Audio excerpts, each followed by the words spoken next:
Hello, everyone. Welcome back to the Resonant Arc Book Club. My name is Mike. My name's Kason. We got Jacobine. We got Sherry 9x9. We got Restless Oblivion.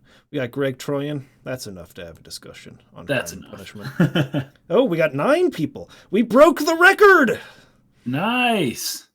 We shattered the record. Everyone knows part 2 is where this book really heats up. But It's actually not true. The book never heats up. It actually cools down the longer it goes. But it's a good read. No, I haven't been following the discussions on Discord. Yeah, I read a little bit ahead. Because we were supposed to have this portion covered last Tuesday, but I didn't have time to read that previous week because I was freaking slammed at work. So I've read a little ahead now so that I can make some headway and make sure that I'm caught up by next Tuesday. So we were trying to figure out where exactly we left off, and we think we nailed it down. So let's kind of recap a little bit. The most exciting things that have happened: Raskolnikov obviously losing his mind, in delirium, really paranoid, almost gives himself away to the police. Yeah. But then nah, I'm just joking. And he's like, oh, you almost had me there. Yeah, these weird things keep coming. These weird coincidences keep placing themselves between him and confessing everything, basically. It's crazy. And then his mother sends a lot of money. Razumihin goes out and buys him some new clothes. He gives him the rest of what's left. As he's out that night, worried about stuff, he sees, I don't remember the Russian names, but the man who he met at the tavern. Oh, Marmeladov or something. Yes. Something about Maltov. Maltov. I have a list of the names, but there's too many. Marmeladov or something like that. Now, this is the man who had wasted his family's money, drunk them into poverty, essentially. For a long time. His story was super interesting, too, because it's like he married this woman because he pitied her so much after I think her husband died. And then he gave her a worse life through his own poor choices than she otherwise would have had with someone else. It's very, very interesting. So he gets run over by a carriage. He's in a drunken stupor in the road. Gets his head bashed in by the horse's hooves, basically. Yeah. Raskolnikov comes upon this, is restless to help. There's part of me that wonders, and it could have been because I was not quite. I was losing attention during that long Marmeladov story. I kind of was too. Yeah. That he has some feeling for the man. I don't know if it's pity. I don't know what it is. But he has some level of attachment to him. Maybe somebody can fill me in on that, because I was literally not able to fully pay. That story was so long when Marmeladov was going on and on and on and on about it. I was like, what are we hearing all of this for at the time? You mean at the first part, back when he was at the back in the tavern? Yeah. Yeah. I remember that. It was interesting because it was just it was somebody who has kind of different philosophical ideas to Raskolnikov in general. This guy's super religious, incredibly religious. And he took his chances in a different way than Raskolnikov took his chances. He gambles and drinks and stuff.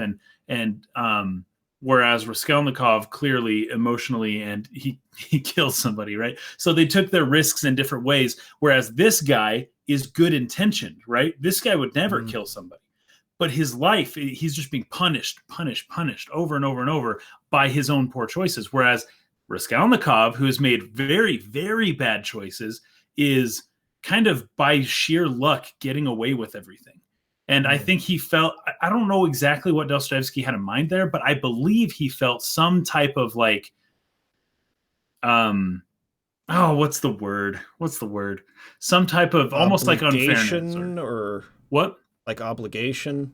Or... Yeah, I feel that way. That he's got some sort of I should be the one. I'm the one tormented by having made poor choices, yet this guy is the one who's literally, being dragged through hell because of what he did. And I'm kind of scot-free on everything. And it's like a weird inner guilt kind of thing that makes him really feel for these people. Plus, his daughter, Marmeladov's daughter, I think became a prostitute to support the family.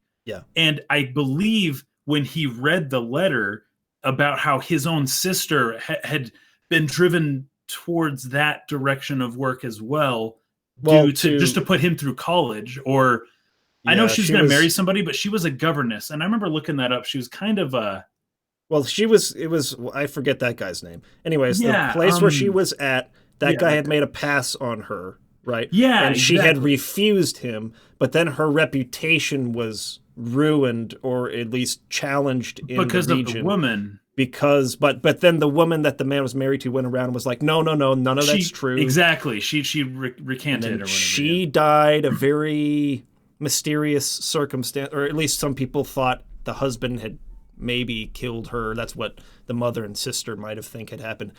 Anyways, yeah, she had some. Her reputation was hit due to the circumstances of her working there, even though she had never actually fallen into sleeping with the guy for money or anything. But Right. It doesn't appear that had she happened, but she that was marrying yeah. Lucian because of he was wealthy and that she wanted Right. to help Rodya and everything else. She wanted him to go to college and all that kind of stuff. Right. But even her job before that, it wasn't like, anyways, it wasn't maybe like a noble position. And with the rumors that ended up circulating afterwards, was like, okay, potentially that's what it was happening. I believe his sister had some connection towards his sympathy for Marmeladov as well, because of the way his family, they had to do crazy stuff for money too, you know. So he just has this inner guilt. He's just racked with this inner guilt and doesn't know. I believe this whole part that we read here, like, it's almost like there's like a karma idea built into the whole story, because like he, in a lot of ways, he really does want to do good. Raskolnikov, he just, you know, kind of does it wrong, and when he messes up, it's almost like he's trying to exchange one good deed for a bad deed. Like, he did something bad, so he's going to do something good. And that's and called yeah. Moral licensing. I actually saw Really? one of the Mindfield episodes by Vsauce. Mm-hmm. He did a whole episode on moral licensing, where essentially they set up experiments where if they have somebody who volunteers to do something good and they've like counted that they've done a good deed, that they'll be less likely to do a good deed later, or to lie later, or do something else. Filled their quota. Right. Yeah, they're the net positive.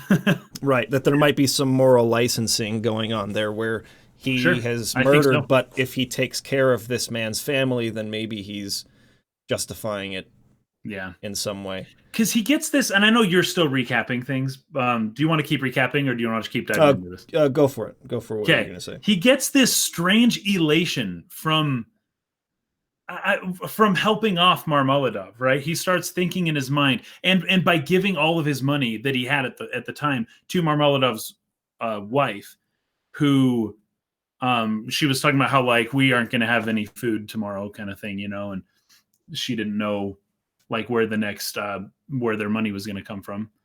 And he gives them the stuff. He takes Marmeladov home, and it's like, why did you do this? What's the point? And he's kind of like thinking this to himself. I hardly know the guy, but like, he feels really good about what he did. He feels like he's contributed to the world. And it's funny because there's a big difference between when he does something that can objectively be seen as, well, for most people can be objectively seen as a very good deed, versus what he in his mind justified to be a good deed in murdering the woman who everyone in the town hated anyways, who would take advantage of and rip people off all the time.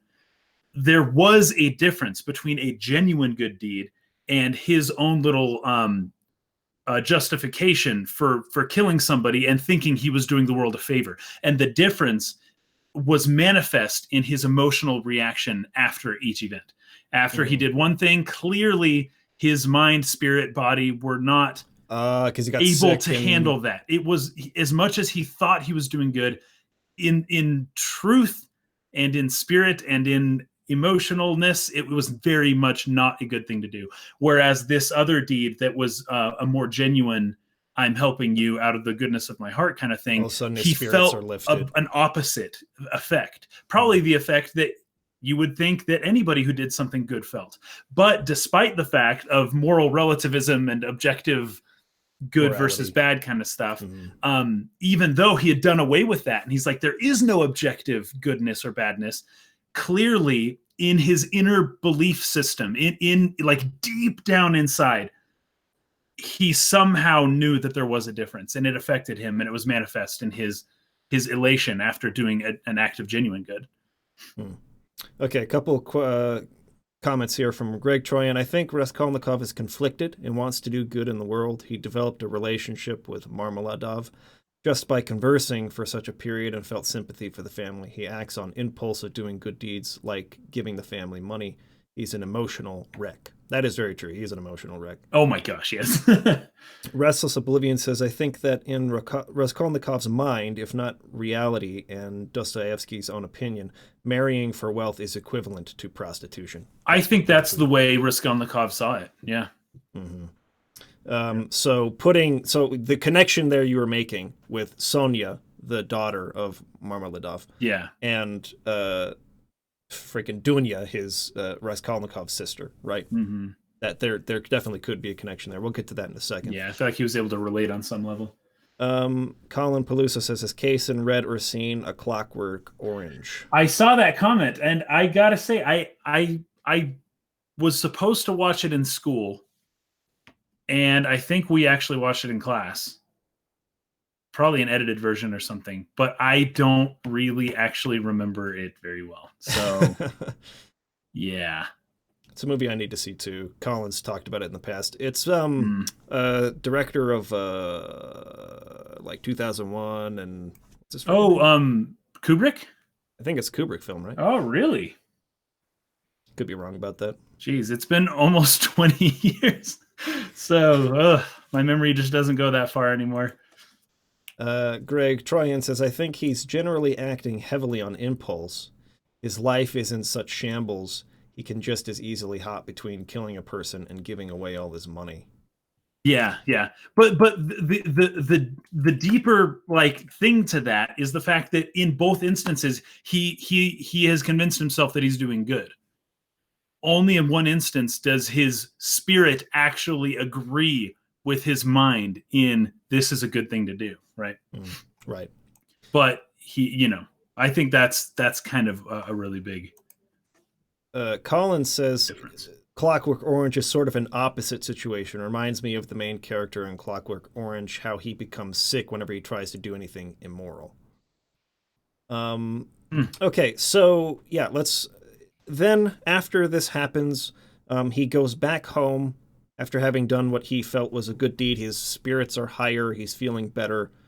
And then his mother and his sister are there in his flat, like waiting for him. Yeah, it was surprising. Even though they said they were coming in the letter, he was still like, he's just so not there that it took him by surprise. Just forgot because of all the circumstances happening. I also forgot that he had totally spurned the fiance Lucian when he came. Yeah, he showed up before the family. And Raskolnikov like kicked him out. That was crazy. Yeah, just did not like the guy. Anyways, so there's a big problem now because Lucian wants to meet with the mother and the sister privately to discuss what happened here, and has basically commanded them not to allow Roja to be there. We got a subscription from A Ghost of Sorts. Thank you very much for the subscription. Appreciate it, man. Really appreciate your support of the channel. So we have kind of this power struggle going on, which will become more clear in next week's reading. But between like Lucian and Raskolnikov in control of the situation with his sister's marriage, that there's more dimension added to that in next week's reading. So I won't talk about that quite yet. But anyways, that happened, and then he goes back home. There's lots of conversation. And this is where probably my singular criticism of the book comes into play. Yeah. It played in a little bit last week. It's playing in this week as well. There is so much time dedicated to things that and I can't say this for certain yet because I haven't finished, so I don't know if they are legitimate setups for great payoffs later. But it seems like he spends pages and pages of pages describing things that seem to have little relevance to the theme he's working with. Hmm. And an example of this is Razumihin's like drunken pining over the sister. Now, Right. I'm sure that that's going to play a part in that. Obviously, this thing with Lucian, the marriage there. There's stuff going on surrounding Dunya,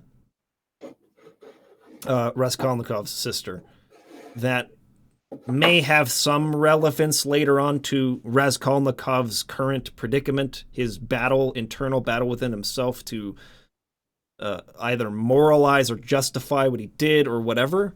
But it seems to be quite separate at the moment. And that's okay if you wander off here or there and kind of like show some, what other people are doing. But it just goes on and on and on. And I find myself losing focus as I'm reading it and like not like kind of zoning out because it doesn't seem to be super related to like the point of the story. Yeah. That could be a sign of the times too. I know the books that were I written think so. Yeah. a long time ago tended to do that a lot. 150 years ago. Yeah. Like you have people here bring up Moby Dick. Yes, and this is true. It's true of that book. It's true of Robinson Crusoe. If you guys have ever read that, yeah, he goes off for chapters about like the way boats are constructed and stuff like that. Just like what point is there in this? Why is it necessary for the story? I think that modern storytelling has really tightened up the screws in that sense. I think that so. Yeah, only really important information is conveyed. If does this actually add to the story or not? If not, then we cut it. But I think in those times, I mean, even like the Count of Monte Cristo, which is like over 1,000 pages long, there's no way that all 1,000 pages of that book are like extremely relevant information. Right. So part of it, I think, comes from the fact this was written in the 1800s. But at the same time, it can make it hard for me, while I do enjoy a great deal of what I'm reading, to really feel invested when he seems to be rambling. And not even necessarily rambling. It's like, it's okay to have the scene, just don't pad it for like 15 pages. You know what I mean? Yeah. Some of the ramblings are indicative of like they're character building in some sort of way. You get to know the mannerisms, the way people speak, especially that drunk dude Razumihin, because he keeps interjecting like, now I know I'm drunk. Okay, I know that I'm drunk, but I'm okay. Like I will remember. I will be back. I will go to this place and I will tell this person this thing. It's okay now. And then he goes off for a little while, and he talks about how beautiful the girl is, and then he comes back to it like, oh, I know I'm drunk, but I'm gonna go there. I'm gonna talk to the person. I'm not gonna pass out. Everything's gonna be fine. And there's some like that personality to Razumihin a lot. He's my favorite character in the book. Who is? Razumihin is. Yeah, he's super interesting. So, anyways, there's that whole character building aspect. I mostly like it when Raskolnikov himself is thinking in his mind. Yes, me too. Because that's where he's the character that we're trying to get into the most. But even when Marmeladov just kind of goes off on his little tangents, right? I don't know. It's weird, and especially as he's dying, and he's very religious, in kind of a weird way, I guess. He's one who maybe doesn't quite live what he believes very well, but he does believe it, and he always talks about, well, I know the Lord will forgive me in this, even if my wife can't, and all that kind of stuff. And it's I don't know. He's really showing some contrasting like ideas, but I think Dostoevsky really tries to like flesh his stuff out like as intricately as he can, or as like solid as he can without being full of holes, right? People are constantly thinking about all different scenarios, and all these different thoughts pop into their head, and in a way that thoughts really do pop into your average person's head. So I see it as some character building that but it's not, it really isn't all that relevant even later in the story, some of it. But it does give you the feeling that these are real people, which some books that are really concisely edited can you kind of miss that a little bit. But when you get these kind of ramblings, as boring as it is, it's like, yeah, these people seem real to me, you know? Sure. Let's respond to some comments here. Okay, let's do it. Greg Tryon saying he likes the filler in Moby Dick. It's freaking rad. A Ghost of Sorts says, loving the changes made since the rebrand. Keep up the good work. Thank you. Glad you're enjoying it. Greg says, I also think this book is extremely tight, actually. They don't waste anything. I think all the info is relevant, but I did just come off of reading the Iliad. He goes on a couple more saying that he thinks it doesn't have much filler. So let me respond to that first of all. It depends on what I guess we're considering filler. Like, to me, the story, at least, and again, I say this with the caveat that I haven't finished the book yet. I don't know how these things are going to pay off later. It just seems this way to me as I'm reading it in the moment. The story seems to be driven by Raskolnikov's internal struggle with what he's done, right? And those are the best parts, yeah. His point of view. So we're in his mind and we're following him. It is in instances where we leave that point of view, say for Marmeladov's gigantic, like 12-page freaking life story, or in this instance where they leave Raskolnikov's flat and Razumihin takes them home and he's going on and on and on. Mm-hmm. The humor, which I think Restless Oblivion brought up, I suspect much of the unnecessary dialogue reveals Dostoevsky's sense of humor and the comedic conventions of Russia at the time, which are probably lost both in translation and 150 years later. Okay, sure. I think that there's definitely an element of that. Me not being a part of the culture, me not being even a part of the time period. The time period, yeah. That is probably lost on me.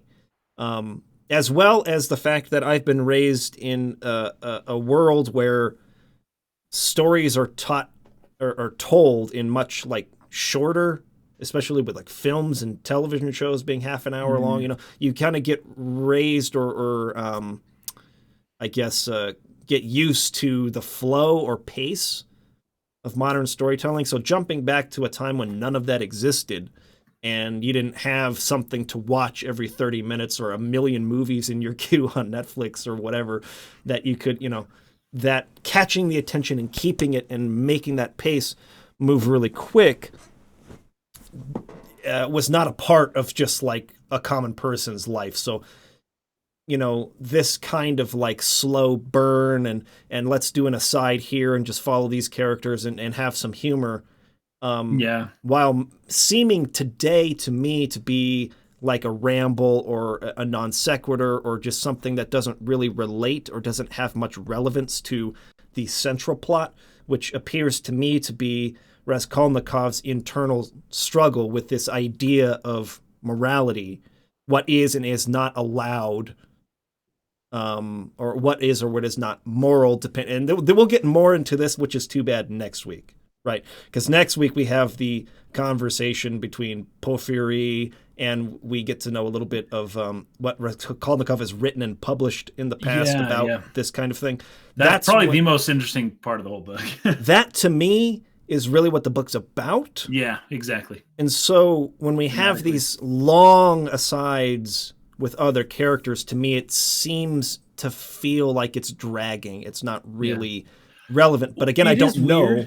It's weird where in like part 4 of this book, like in the middle of the book, it's almost like you're getting an introduction still to Raskolnikov and who he is and how he thinks. You just, it doesn't matter how far into the book you are, you continually rediscover more things about, you know, his logical, you know, the way that his mind works. And that is kind of weird. That is super weird. But no, it's how he decided to write it, I guess. Restless Oblivion says, for example, in describing Lucian, even his hair, touched here and there with gray, though it had been combed and curled at the hairdressers, did not give him a stupid appearance, as curled hair usually does, by inevitably suggesting a German on his wedding day. That's great. Yeah, that's the kind of thing that without being in the culture, without Yeah. being there at the time, that could definitely be lost on like a modern audience, right? Germans are quite the butt of many jokes. Oh, in this book, I mean, Book. there's some definite like inherent prejudice against Yeah, Germans in and the story. I don't get why. I really don't. I don't know my history for that part of the world to know much about how they resent each other. Greg says, I just find it to be great description. 1800s authors tended to be hard with description or go hard with description by adding humor. It also lets you know how you should interpret the character. You're supposed to know the guy is a stooge. Oh, that's fine. Sure. I agree. I think that giving characterization to Raskolnikov, and or not Raskolnikov, Razumihin is a good idea. And like I said earlier, he's my favorite character in the story, and I love that scene that, as Kaysen was explaining, how he constantly like interrupting us. In fact, I forgot to do this, but I took some screenshots of the pages because I felt that it was actually a really good example of how to write natural dialogue, like really good natural dialogue. Yeah, these characters feel very real, super real. Let me see where I saved this screenshots here. I saved a bunch of them, and most of them came from this scene I'm talking about. Okay, it wasn't that. It was...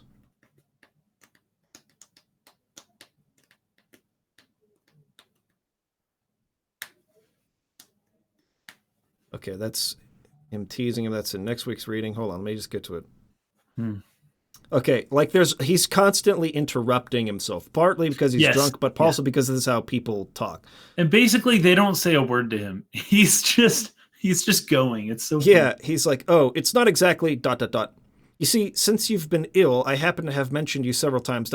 So when he heard about you ... about your being a law student, not able to finish your studies, he said, what a pity. And I concluded ...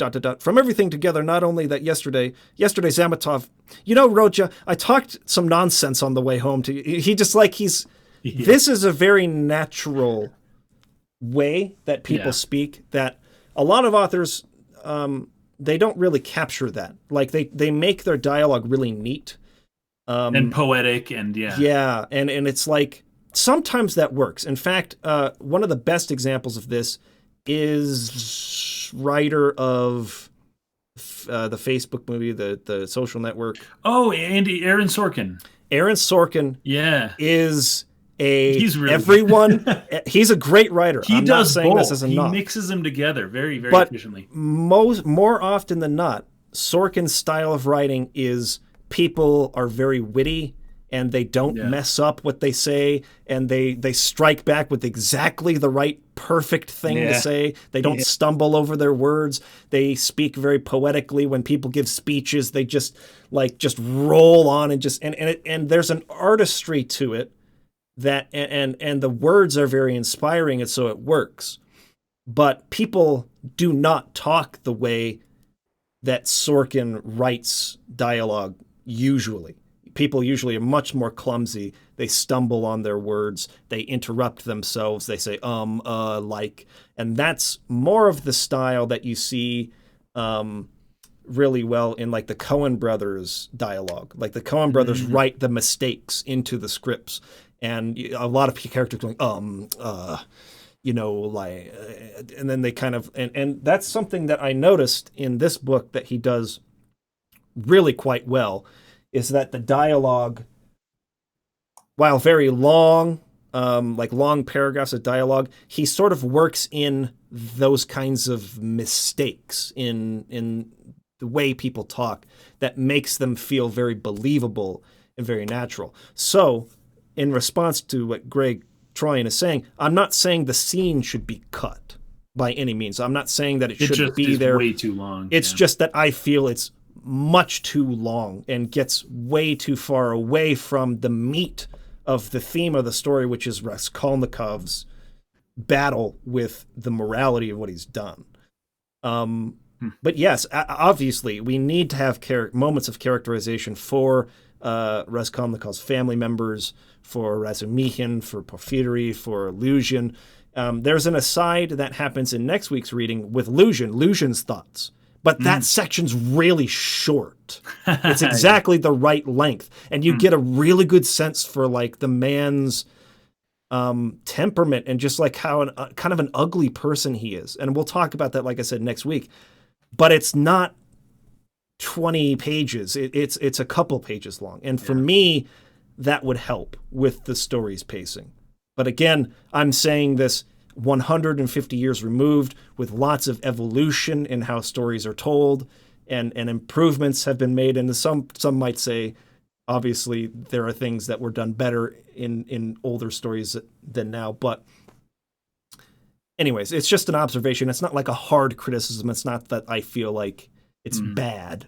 It's just sometimes I kind of start thinking about other things when I realize I'm not paying attention. I do too. I do too.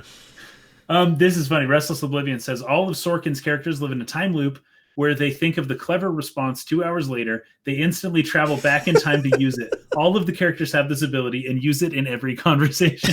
That's how I feel about Sorkin. But at the same time, it's not bad, right? Well, and that's it's good. Yeah, exactly. It's good. And then Colin Peluso says the jerk store called, which is a Seinfeld reference where George Costanza thinks like a day later of a great comeback to this conversation he had. The jerk store called and they're all out of you. And then he gets to use it later on and it does not have the effect he thought it would. Right, exactly. But so they call it the jerk store moment. I love it. And that's how Sorkin writes, and he does it really, really well. He does, yeah. He's the best. So it's not that there's a right or wrong way to do it. It's just that I appreciated Dostoyevsky's ability to capture like that. This shows that he has a really clear and natural observation of how humans interact with each other, and he can really like naturally express that through how he's writing the character dialogue. And I thought that was really good. Totally. So that's kind of where the reading ended this week with him feeling embarrassed when he woke up the next day and being like, oh my gosh, what did I say? I was talking a lot of nonsense. He's obviously totally in love with Roja's sister, and now he's kind of on his way back to, check on him, check on the family, make sure everything's going well. One thing that is interesting about the maybe just a cultural thing here is that these people seem to have the ability to not go to work.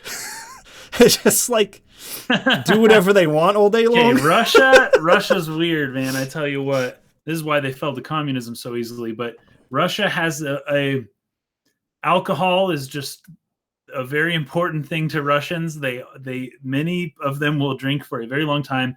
They have not historically been the most productive society, and they have almost always been in a perpetual state of like depression, like economic depression.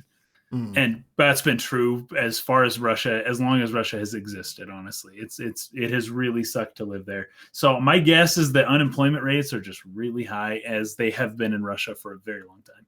Well, we know like that Raskolnikov in particular is like almost obstinately not working. Like he's doing it on purpose. There's something like kind of wrong with him.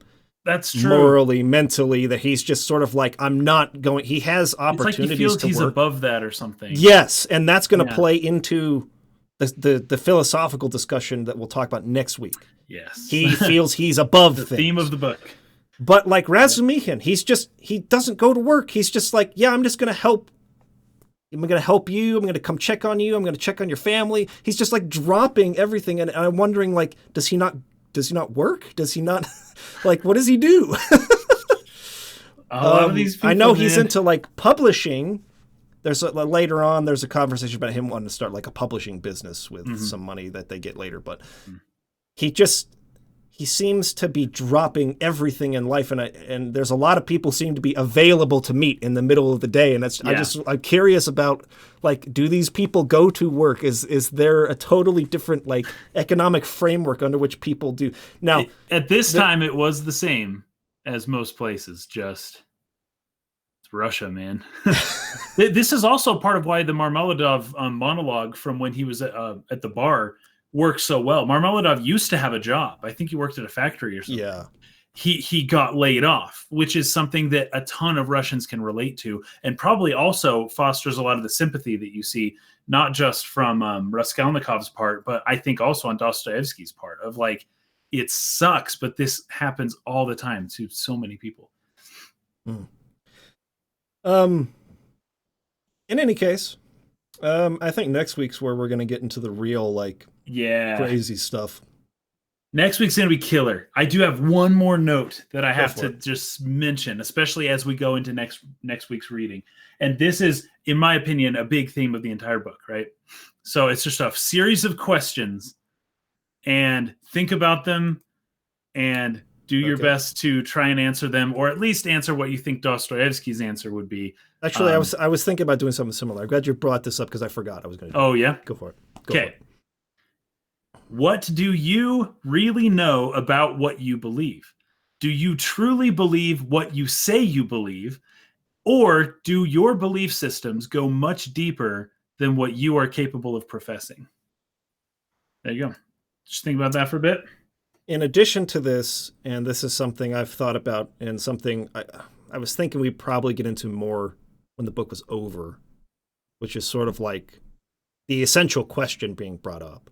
Sure. Is whether the idea about objective morality. Yes, which is central. Yeah. Is there an objective morality where we just like have a sense for what is right or wrong innately? Yeah. Or is it all social construct? Is it all socially taught?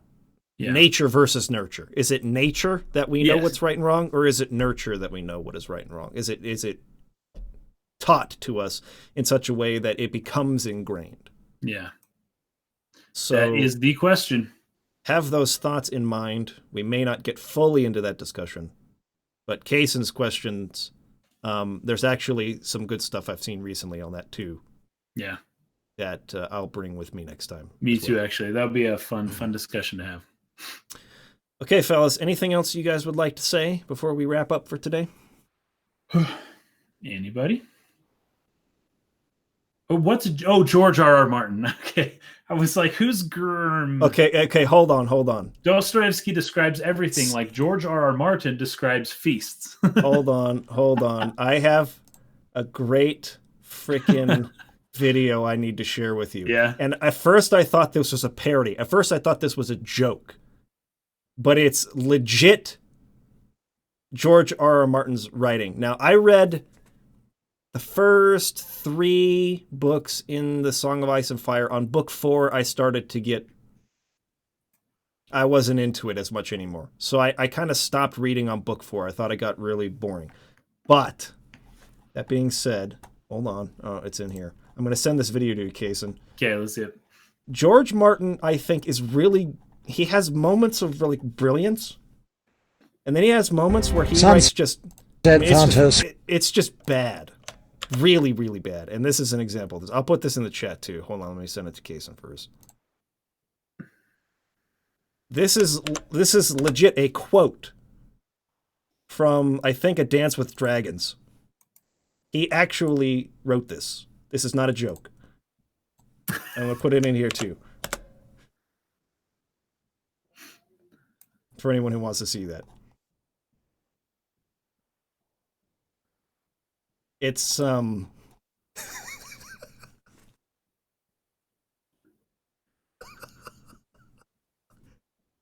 Oh my gosh. I love the epic music playing in the background. Know. It's like the Game of Thrones theme from the show. Oh jeez. I'll put this in the description on YouTube too, so anyone who's watching later can partake.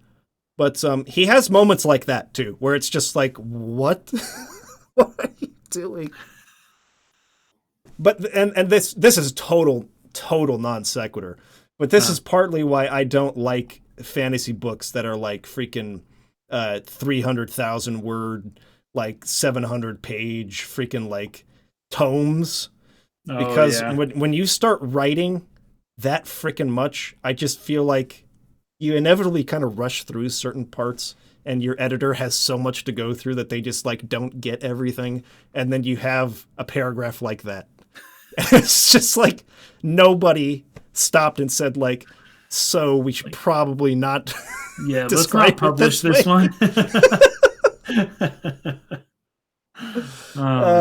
Restless funny. Oblivion says, Mike, is next book going to be audience vote or Witcher #2? It's going to be audience vote next. Sure, an audience could vote for Witcher #2. I would be glad if they did. You guys could be beasts and end up doing that. That'd be great, because then we could pick Lord of the Rings the next time or something. So it's up to you. It's up to you guys. But no, next one's audience vote. So okay, we're done. Thank you everybody for watching. We will see you again next week. Oh, I got to tell you what to read before we close. We got to read basically all the way through part 4, I think it is. And I think at part least. 5 and there's only one more reading after week. that, right? So yeah, so it'll be part 5 the following week. Let me check on that real quick. Yeah. I'm almost certain that's the case. Yes. So read all the way through part 4, chapter 6, and stop when you get to part 5. Part 5, chapters 1 through 5 will be the final week's reading. So I will post that into Discord as well, but that's where we'll leave off for next time. Also, we will hold the vote next week on what the following book is going to be. So look forward to that too. Anyways, gotta go now. Peace out. Have a good one. See you later.